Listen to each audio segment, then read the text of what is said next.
Jujutsu Kaisen के chapter 260 के spoilers आ चुके हैं और मुझे क्या, तुम्हें भी अपनी आंखों पे भरोसा नहीं होगा जब तुम ये चैप्टर पढ़ोगे। Gojo is back. तो क्या सच में गोजो वापस आ चुका है? तो बिना किसी देरी के स्टार्ट करते हैं इस चैप्टर को। चैप्टर की शुरुआत होती है जहाँ पे तोदो बता रहा है कि उसकी जो मिसिंग लेफ्ट आर्म थी, जो उसने शिबुया इंसिडेंट के वक्त पे खो दी थी, उसे उसने विब्रा स्लैप के साथ रिप्लेस कर दिया है। लेकिन अब ये विब्रा स्लैप है क्या? तो विब्रा स्लैप एक इंस्ट्रूमेंट है जो कि तोदो का जो वूगी वूगी कर्स टेक्निक थी वो एक क्लैप के थ्रू ही एक्टिवेट होती थी। लेकिन अब वो बिना लेफ्ट आर्म के बहुत ज़्यादा मुश्किल है उसके लिए woogie woogie curse technique activate करना। इसीलिए तोदो ने विब्रा स्लैप को अपने हाथ से अटैच कर लिया है ताकि वो वूगी वूगी को एक्टिवेट कर सके।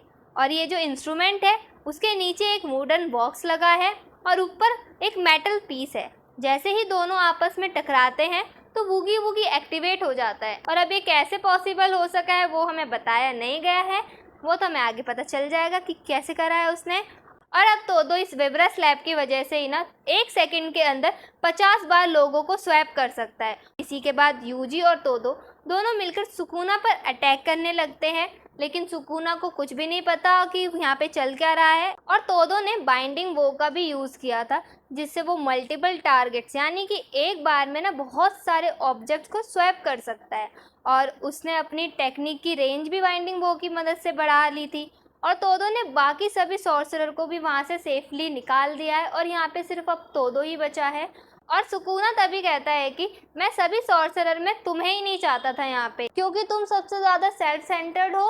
और वो नहीं चाहता था कि तोदो वहाँ पे आ जाए और सुकुना के लिए प्रॉब्लम खड़ी कर सकता है। और तभी तोदो सुकुना को किक मारने वाला होता है, लेकिन सुकुना डॉज कर लेता है। और यहीं पे ही तोदो भी ये बात नोटिस करता है कि सुकुना ना सिर्फ हवा में ही डॉज कर पा रहा है। और यूजी उसी वक्त पे उस पर पत्थर फेंक के मारता है और तभी तोदो यूजी की जगह को रिप्लेस कर लेता है। यूजी सुकुना को एक ज़ोरदार किक मारता है और सुकुना यूजी के फेस को पकड़ लेता है और उसे क्रैश करने की कोशिश करने लगता है। लेकिन तोदो उसे स्वैप कर देता है जहाँ पे सुकुना उसे ना देख सके और यूजी सुकुना को लगातार पंचेस मारता रहता है। अब तोदो, यूजी, सुकुना तीनों सर्कल बना के खड़े हो गए हैं, एक फाइट करने के लिए रेडी हैं।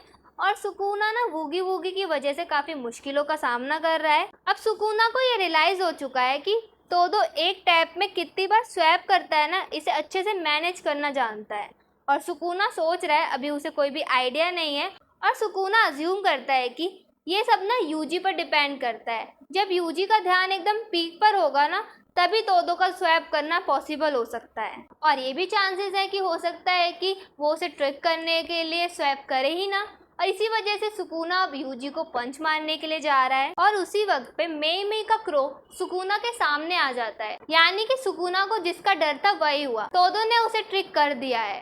और सोचने वाली बात यह है कि ये सब चीज़ें मैं बोल रही हूँ कम से कम 4-5 सेकंड लगा के, लेकिन वहाँ पे ये चीज़ें मिली सेकेंड्स में हो रही हैं। तो अपनी स्वैपिंग्स जो है वो नैनो सेकंड्स के अंदर ही कर रहा है। सुकुना को लगता है कि उसने उनका मूव जो है वो मिस हेयर कर लिया है, तो सुकुना ब्लाइंड स्पॉट पर किक मारना शुरू कर देता है, लेकिन वहाँ कोई भी नहीं होता। और हमें यहाँ पे पता चलता है कि तोदो ने यूजी को स्वैप किया ही नहीं था और इसीलिए यूजी सुकुना को इजीली ब्लैक फ्लैश से हिट कर देता है। और तोदो कहता है कि मैंने अपने अटैक को तुम्हारी नज़रों से बचा कर रखा था, जहाँ तुम देख भी लोगे मैं वहाँ से भी बचा लूँगा। यानी कि सुकुना अगर तोदो के स्वैप को समझ भी जाएगा फिर भी तोदो इंस्टेंटली अपने मूव को बदल सकता है और सुकुना को ट्रिक कर सकता है। और अब यूजी पंच मारने के बाद अपने पंजे सुकुना में गड़ा देता है और सुकुना की बॉडी को फाड़ने की कोशिश करता है। तभी सुकुना फिर से अपने डोमेन को एक्टिवेट करने की कोशिश करता है, लेकिन तभी दूर से एक मिस्टीरियस शैडो नजर आती है उसे, जिसको सुकुना ने अपने हाथों से मार डाला था। और इसी के साथ चैप्टर खत्म हो जाता है एडिटर कमेंट के साथ, जो है दोज आइज आर अनमिस्टेकेबल, जिसको सुकुना क्या जेजे के वर्ड्स का कोई भी इंसान भूल नहीं सकता। अब क्या इस बारी गोजो रियली रियली रियली वापस आ चुका है, या फिर ये गोजो का सिर्फ घोस्ट है, या फिर कोई कर्स स्पिरिट है लाइक रीका, या फिर यूजी उसे मारने वाला है इस वजह से उसे अपनी मेमोरी फ्लैश हो रही है। अब ये तो हमें पता चलेगा अगले चैप्टर में, लेकिन प्लीज़ अगर इस बार गोजो को थोड़ा सा दिखाया है तो वापस ले आओ, वो हम देखेंगे नेक्स्ट वीडियो में। Bye bye.